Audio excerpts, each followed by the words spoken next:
आइए दोस्तों, प्यार भरा नमस्कार करता हूँ। मेरे दोस्तों, आप सभी लोगों का मैं दिल से स्वागत करता हूँ अपने चैनल आचार्य जागेंद्र मिश्रा में। मनुष्य का भाग्य किस समय लिखा जाता है, चलिए आज की प्रस्तुति शुरू करते हैं। दोस्तों, मुझे यह तो पता नहीं कि आपकी उम्र 10 साल है या 15 साल है या 20 साल है, 25 साल है, 30 साल है या फिर 40 साल। इस बात का तो मुझे पता नहीं आपकी उम्र कितनी है, लेकिन मुझे यह पता है कि आपके दिमाग में यह सवाल कभी न कभी आया ही होगा, जैसे मनुष्य का भाग्य कब लिखा जाता है, क्या भाग्य भगवान पहले से ही तय करके रखते हैं, नसीब कौन लिखता है, क्या कर्म से भाग्य को बदला जा सकता है। इन सभी प्रश्नों का जवाब इस वीडियो में मिलेगा। दोस्तों, हमारा भविष्य पहले से ही लिखा होता है, ऐसा कई लोग मानते हैं अथवा कई लोग इस बात को पूर्ण रूप से नकार देते हैं। यह प्रश्न हमेशा से ही बहस का विषय बना रहता है। कहा जाता है कि जैसे हम इस जन्म में करते हैं वैसे परिणाम अगले जन्म में मिलता है, जो भी कुछ हद तक यह बात सही नहीं है।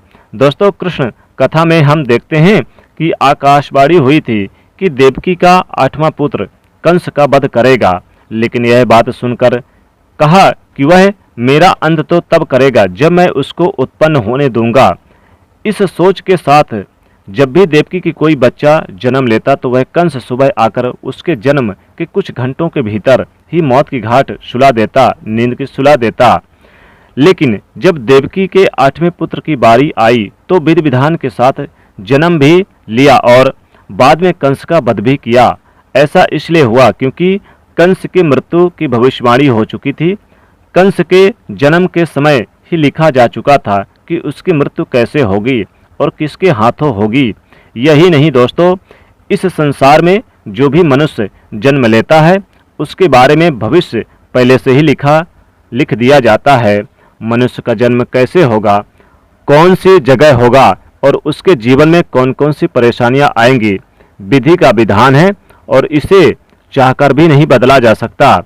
इसके साथ ही आपको बता दें कि जिनमें कई महापुरुषों के भाग्य पहले से ही लिखे होने के प्रमाण भी मिलते हैं। जैसे हम रामायण काल में देखते हैं तो पहले से ही तय था कि भगवान श्री राम को 14 सालों का वनवास मिलेगा। अर्थात इसके पीछे का कारण भगवान श्री राम के हाथों रावण का वध होना था। इससे आप सोचेंगे कि माता कैकेयी मंथरा के बहकावे में ना आती, ना ही श्री राम को माता सीता के साथ वनवास के लिए जाना पड़ता। तो सोचे रावण का वध श्री राम के हाथों कैसे संभव होगा, यह सब कैसे होता। यह सब पहले से ही लिखा जा चुका था, जिसके लिए सभी के समय से संभव हो पाया। इसी तरह कुछ हद तक एक प्राणी का भाग्य लिखा जा चुका है। हम सब नाटक के एक छोटे से पात्र हैं। ये पहले से ही हमारा भाग्य लिखा जा चुका है और हम एक छोटे से इस नाटक के पात्र हैं और एक खिलौने मात्र पात्र हैं, तिनके मात्र के पात्र हैं, जिनका कि न किसी उद्देश्य के चलते इस संसार में जन्म हुआ है। लेकिन यह बात भी गलत नहीं है कि अपनी किस्मत अपने कर्म पर आधारित है। वह कहावत तो आपने सुनी ही होगी कि जैसा दोगे वैसा पाओगे। अगर आप अच्छे या पुण्य कर्म करते हैं तो आपके साथ सदैव अच्छा ही होगा, लेकिन अगर आपने अपने जीवन में बुरे कार्य किए हैं, ज़्यादातर संभावना है कि आपको उसका दुष्प्रभाव इसी जन्म में देखने को मिल जाएगा। अर्थात आपने अगर बबूल रुपए बुरे कर्म किए हैं तो आपको आम के फल कैसे मिल जाएंगे। इसलिए हमारे शास्त्रों में हमेशा धर्म और पुण्य के कर्म करने की प्रेरणा दी गई है, क्योंकि यही वो रास्ता है जो हमें इस जन्म काल के चक्कर से बाहर निकाल सकती है। वरना बुरे कर्म करने वालों को तो भगवान के चरणों में भी स्थान नहीं मिलता। यही नहीं दोस्तों, तुलसीदास जी ने भी इस बात को स्पष्ट रूप से एक चौपाई में कहा है कि कर्म ही प्रधान है, यानी कि जैसा मनुष्य कार्य करेगा वैसा उसे फल मिल जाएगा। इसी के साथ एक बात सामने आती है कि पांडुपुत्र अर्जुन के हाथों कर्ण का वध हुआ था। अर्जुन ने कहा था कि माधव मेरे हाथ कांप रहे हैं और यह क्या आपने मेरे अपने ही ज्येष्ठ का वध मेरे हाथों लिख दिया, यह कैसा भाग्य है। तो इस पर श्री कृष्ण ने कहा कि पांडुपुत्र मैं कौन होता हूँ कि किसी मनुष्य को प्राण देने वाला यह तो करने का फल है। जिस तरह उसने अपने जीवन में कर्म किए उसे उसके फल स्वरूप परिणाम मिल गया।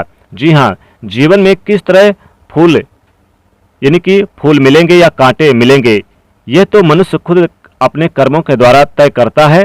श्री कृष्ण ने कहा कि तुमने अधर्म के विरोध में स्वर उठाया और धर्म का रास्ता चुना, जबकि कर्ण अधर्म का रास्ता, तो ऐसे में मैं क्या कर सकता हूँ। लेकिन फिर भी मैंने उन्हें कई विकल्प दिए, परंतु उसने हर बार दुर्योधन और उसकी मित्रता को ही आवश्यक समझा। भगवत गीता के किस अध्याय में हमें यह सीखने को मिलता है? हमें भगवान के कुछ अवसर जरूर देते हैं जिससे कि हम अपने किए गए बुरे कर्मों का पश्चाताप करके ही सही राह पर आ सकते हैं। अंत में यही कहना चाहूँगा कि अवश्य ही हमारा भविष्य लिखा जा चुका है, लेकिन कर्मों के आधार पर भी हमें फल मिलता है। चलिए आज की प्रस्तुति को समाप्त करते हैं और जल्द ही एक नई प्रस्तुति को लेकर आएंगे। तब तक आप लोग इस वीडियो को लाइक करना और हमारे चैनल को सब्सक्राइब करें, इस बेल आइकन को दबा दें। आपका मैं बहुत आभारी रहूँगा। धन्यवाद।